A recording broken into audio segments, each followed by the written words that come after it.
विधानसभेतील विरोधी पक्षनेता पदाचा वाद पुन्हा वर आलाय। या संदर्भात शिवसेना उद्धव बाळासाहेब ठाकरे पक्षाचे आमदार भास्कर जाधव यांनी संताप व्यक्त केला।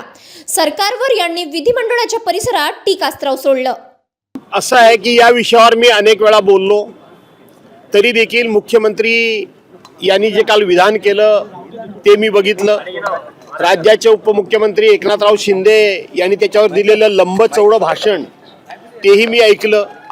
परंतु मला एवढंच फक्त सांगायचं आहे की राज्याच्या मुख्यमंत्री उपमुख्यमंत्र्यांना की आपल्या विधिमंडळाचे जे सचिव आहेत, मुख्य सचिव जे आहेत, त्या सचिवांनी या संदर्भामध्ये मला दिलेलं जे पत्र, लेखी पत्र आहे, त्या पत्राचं कधीतरी त्यांनी वाचन करण्याचा त्रास घ्यावा।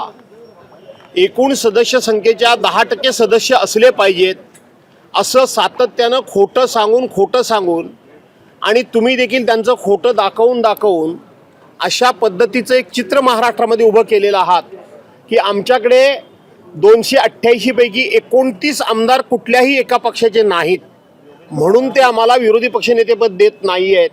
परंतु माझं त्यांना आव्हान आहे की घटनेमधली तरतूद तुम्ही मला दाखवा की अशा पद्धतीनं 10% आमदार असणं गरजेचं आहे। विधिमंडळ अधिनियमामध्ये मला ही तरतूद दाखवा, कायद्यामध्ये मला ही तरतूद दाखवा, कुठल्याही प्रकारचा एखादा निर्णय मला दाखवा की अशा पद्धतीचे 10% आमदार असले पाहिजेत। अशी कुठेही तरतूद नाही आणि तशा प्रकारचं लेखी पत्र मी सचिवांना देऊन त्यांच्याकडून उत्तर देखील घेतलेलं आहे की 10% सदस्य संख्येची अट कुठेही नाही। परंतु हे मुख्यमंत्र्यांना माहीत नसेल का?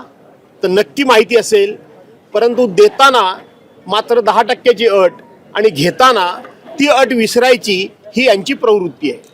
पण सातत्यानं